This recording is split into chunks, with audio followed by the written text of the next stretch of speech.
اعوذ باللہ من الشیطان الرجیم بسم اللہ الرحمن الرحیم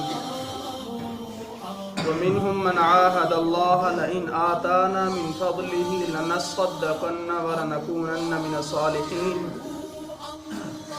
اور ان میں سے کوئی وہ ہیں جنہوں نے اللہ سے عہد کیا کہ اگر ہمیں اللہ تعالیٰ اپنے فضل سے دے گا تو ہم ضرور خیرات کریں گے، لنصدقن ضرور بھی ضرور ہم صدقہ کیا کریں گے، وَلَنَكُونَنَّ مِنَ الصَّالِحِينَ اور ہم ضرور بھی ضرور صالحین میں سے ہو جائیں گے، نیک لوگوں میں سے ہو جائیں گے۔ شان نزول یہ ہے کہ ثعلبہ بن حاطب نے سید عالم صلی اللہ تعالی علیہ وسلم سے درخواست کی کہ اس کے لیے مالدار ہونے کی دعا فرمائیں۔ حضور آپ میرے لیے مالدار ہونے کی دعا فرمائیں۔ حضور نے فرمایا، اے ثعلبہ، تھوڑا مال جس کا تو شکر ادا کرے اس زیادہ مال سے بہتر ہے جس کا تو شکر ادا نہ کر سکے۔ فرمایا کہ تھوڑا مال ہے تو اس پر اللہ کا شکر ادا کر رہا ہے، یہ تیرے لیے بہتر ہے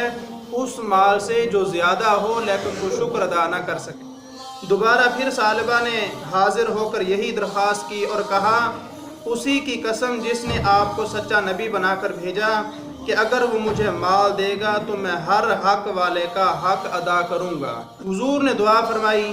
اللہ تعالیٰ نے اس کی بکریوں میں برکت فرمائی اور اتنی زیادہ ہوئیں، اتنی بڑھیں کہ مدینہ میں ان کی گنجائش نہ رہی۔ تو ثعلبہ ان کو لے کر جنگل میں چلا گیا اور جمعہ اور جماعت کی حاضری سے بھی محروم ہو گیا۔ پہلے تو وہ حضور کے پیچھے نمازیں پڑھتا، جمعہ پڑھتا، اور اب جو ہے وہ اپنے مال میں اتنا مصروف ہوا کہ جمعہ سے بھی چلا گیا اور نمازوں سے بھی وہ محروم ہو گیا۔ حضور نے اس کا حال دریافت فرمایا تو صحابہ کرام نے عرض کیا کہ اس کا مال بہت کثیر ہو گیا ہے اور اب جنگل میں بھی اس کے مال کی گنجائش نہیں رہی۔ حضور نے فرمایا کہ ثعلبہ پر افسوس۔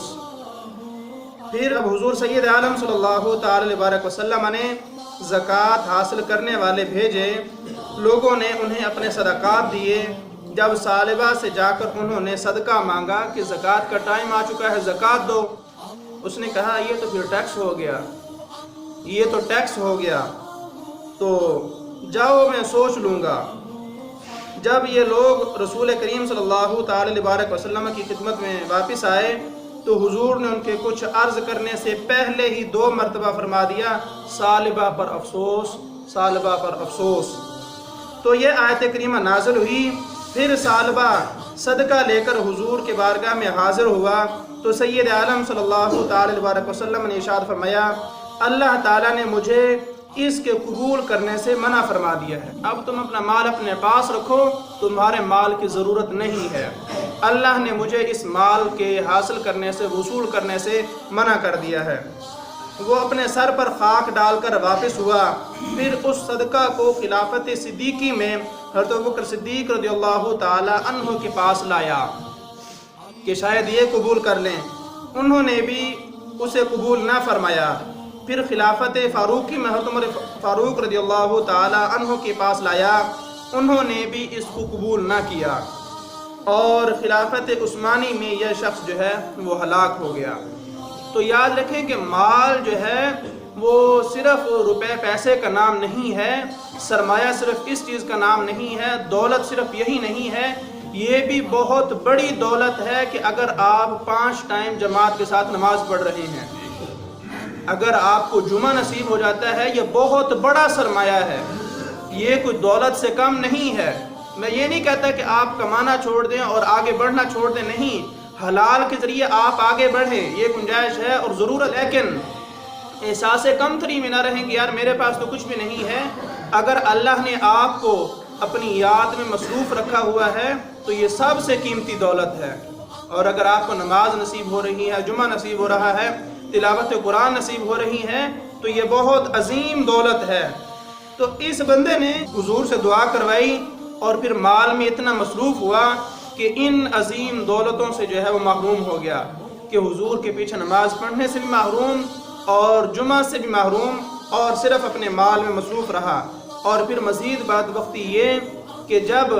زکوٰۃ وصولی کا ٹائم آیا تو زکوٰۃ ادا کرنے کے بجائے کہنے لگا کہ جاؤ میں سوچ لوں اور پھر مزید یہ کہ ہٹ دھرمی کرتے ہوئے کہ یہ تو پھر ٹیکس ہو گیا۔ یاد رکھیں کہ یہ زکوٰۃ کی اللہ کو ضرورت نہیں ہے، نہ اس کے رسول کو ضرورت ہے،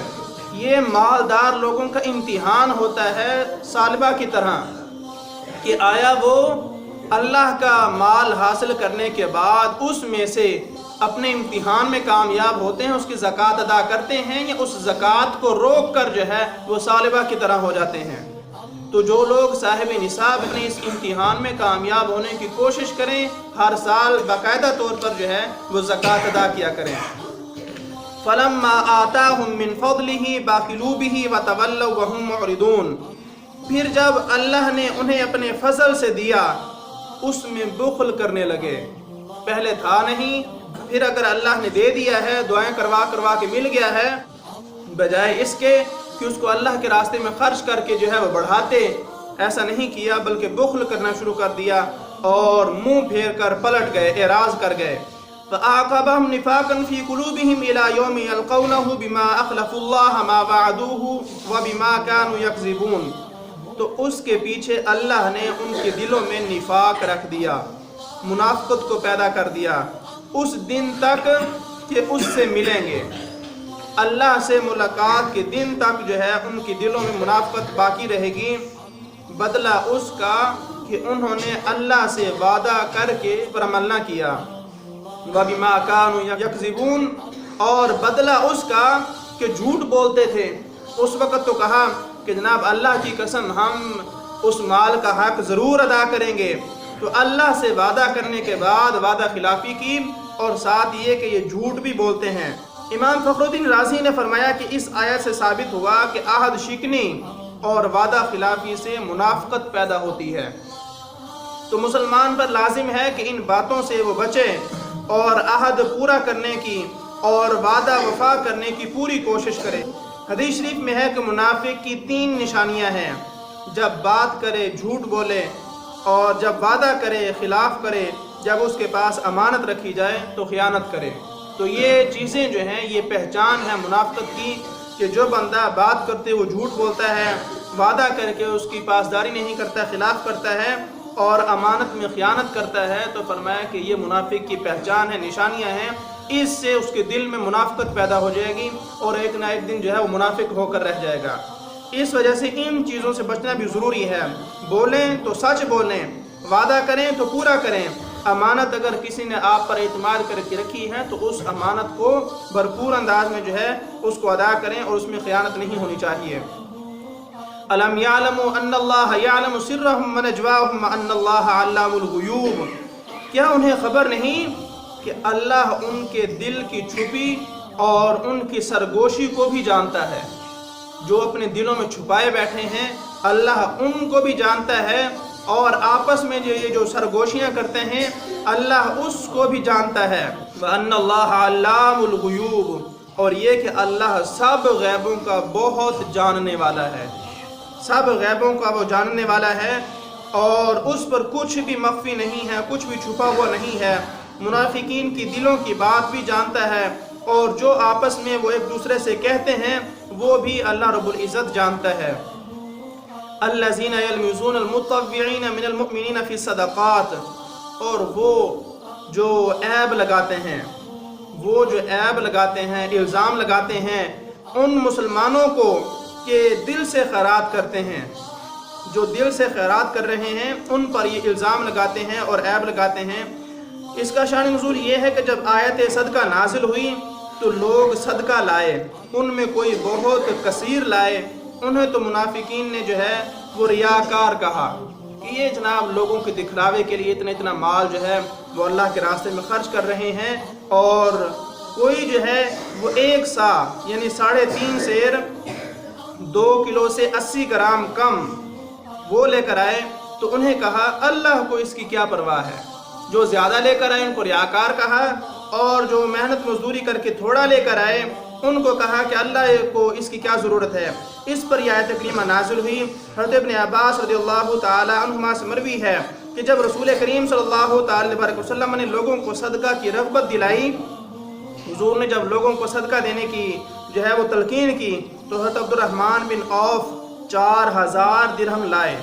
اور عرض کی یا رسول اللہ میرا کل مال 8000 درہم تھا، 4000 تو یہ راہ خدا میں حاضر ہے اور 4000 میں نے گھر والوں کے لیے روک رکھا ہے۔ حضور نے فرمایا جو تم نے دیا اللہ اس میں بھی برکت فرمائے اور جو روک لیا اللہ اس میں بھی برکت فرمائے۔ جو اللہ کے راستے میں خرچ کر رہے ہو اللہ اس میں برکت عطا فرمائے، اور جو اپنے گھر والوں کے لیے چھوڑ کر آئے ہو اللہ اس میں بھی برکت عطا فرمائے۔ حضور کی دعا کا یہ اثر ہوا کہ ان کا مال بہت بڑھا، یہاں تک کہ جب ان کی وفات ہوئی تو انہوں نے 2 بیویاں چھوڑیں، انہیں 8واں حصہ ملا جس کی مقدار 1,60,000 درہم تھی۔ 8ویں حصے کی مقدار 1,60,000 درہم تھی۔ تو یہ دونوں واقعات اس وجہ سے آپ کے سامنے پیش کیے گئے کہ ثعلبہ کا واقعہ بھی ہمارے سامنے ہونا چاہیے کہ جس نے زکوٰۃ روکی اور وہ تباہ ہوا، اور حضرت عبدالرحمن بن عوف رضی اللہ تعالی عنہ ان کا واقعہ بھی ہمارے سامنے ہونا چاہیے کہ انہوں نے اگر اللہ کے راستے میں دیا ہے تو اللہ نے انہیں محروم نہیں رکھا، بلکہ جب وہ فوت ہوئے تو ان کی بیوی کو 8واں حصہ جو ہے وہ 1,60,000 درہم نصیب ہوئے۔ الذین لا یجدون الا جہدہم فیسخرون منہم سخر اللہ منہم ولہم عذاب علیم، اور ان کو جو نہیں پاتے، جو زیادہ دے گئے ان کو ریاکار کہا، اور وہ لوگ جو نہیں پاتے الا جہدہم مگر اپنی محنت سے اپنی کوشش سے، بیچارے غریب آدمی ہیں اور محنت مزدوری کر کے کچھ نہ کچھ جو ہے وہ حاضر کیا انہوں نے۔ ابو عقیل انصاری 1 سا کھجور لے کر حاضر ہوئے، انہوں نے بارگاہ رسالت میں عرض کیا کہ میں نے آج رات پانی کھینچنے کی مزدوری کی، اس کی اجرت 2 سا کھجوریں ملیں، 1 سا تو میں گھر والوں کے لیے چھوڑ آیا اور 1 سا راہ خدا میں حاضر ہے۔ ایسے خوش نصیب بھی لوگ ہیں۔ حضور نے یہ صدقہ قبول فرمایا اور اس کی قدر کی، فرمایا کہ اگر 1 سا ہے تو پھر کیا ہوا، حلال کا ہے تو 1 سا بھی قبول ہے، اور اللہ کے حبیب نے اس کی قدر کی اور اس کو قبول فرمایا۔ تو یہ جو وہ ایسے لوگ ہیں ان کا کیا کرتے ہیں، فیسخرون منہم، تو ان سے ہنستے ہیں۔ منافقین ان کا مذاق اڑاتے ہیں کہ جناب 1 سا صدقہ لے کر آ گیا ہے، 1 سا کھجوریں، اللہ کو اس کی کیا ضرورت ہے، اور صدقہ کی قلت پر جو ہے وہ آر دلاتے ہیں کہ تمہارے پاس صرف 1 سا تھا جو لے کر آئے ہو، اتنا تھا تو نہ لے کر آتے۔ تو اس طرح کی انہوں نے آر دلائی اور ان کا مذاق اڑایا۔ سخر اللہ منہم، اللہ ان کی ہنسی کی سزا دے گا کہ میرے پیارے کے پیاروں کا مذاق اڑاتے ہو، خبر نہیں کہ وہ کس انداز سے محنت مزدوری کر کے جو ہے وہ اللہ کے سامنے پیش کر رہے ہیں، اللہ کے حضور حاضر کر رہے ہیں، تو اللہ ان کی ہنسی کی ان کو سزا دے گا۔ وَلَهُمْ عَذَابٌ عَلِيمٌ، اور ان کے لیے دردناک عذاب ہے۔ جو اللہ کے حبیب کے صحابہ کا مذاق اڑاتے ہیں، ان پر طعن و تشنیع کرتے ہیں، تو ان کے لیے کیا ہے، دردناک عذاب ہے۔ اس وجہ سے صحابہ کرام کی عظمت جو ہے وہ ہمارے دلوں میں بہترین انداز میں جان گزین ہونی چاہیے، اور اس واقعے سے ہمیں سبق حاصل کرنا چاہیے کہ جو صحابہ کرام کا مذاق اڑاتے ہیں، ان کو آر دلاتے ہیں، ان پر طعن و تشنیع کرتے ہیں، تو فرمایا کہ اللہ ان کو سزا دے گا۔ وَلَهُمْ عَذَابٌ عَلِيمٌ، اور ان کے لیے دردناک عذاب ہے۔ اور یہ ایک ایسا عذاب ہے کہ جس میں درد کی شدت جو ہے وہ بڑھتی ہی چلی جائے گی، کبھی بھی کم نہیں ہوگی۔ عذاب علیم اس عذاب کو کہا جاتا ہے۔ کچھ عذاب وہ ہوتے ہیں جو وقت کے ساتھ ساتھ انسان کی جسم میں جو ہے وہ سرایت کر جاتے ہیں، پھر اس کا عذاب کم ہونے لگتا ہے، لیکن عذاب علیم کہا کہ اس کا عذاب جو ہے وہ ہمیشہ بڑھتا ہی جائے گا، درد جو ہے وہ بڑھتا ہی جائے گا اور اس میں کمی نہیں ہوگی۔ تو ایسے لوگوں کے لیے عذاب علیم کہا گیا ہے۔ تو صحابہ کرام کے خلاف اپنے دلوں میں بغض پالنے والے اور ان کے خلاف زبان درازیاں کرنے والے لازمی طور پر اس آیت کو سمجھنے کی کوشش کریں، اور صحابہ کرام اہل بیت اعظام سے جو ہے وہ محبت اور غلامی کا دم بھریں۔ اللہ رب العزت کی بارگاہ میں دعا ہے کہ اللہ تبارک و تعالی قرآن و سنت کے مطابق عمل کی توفیق عطا فرمائے اور اس کے صدقے ہماری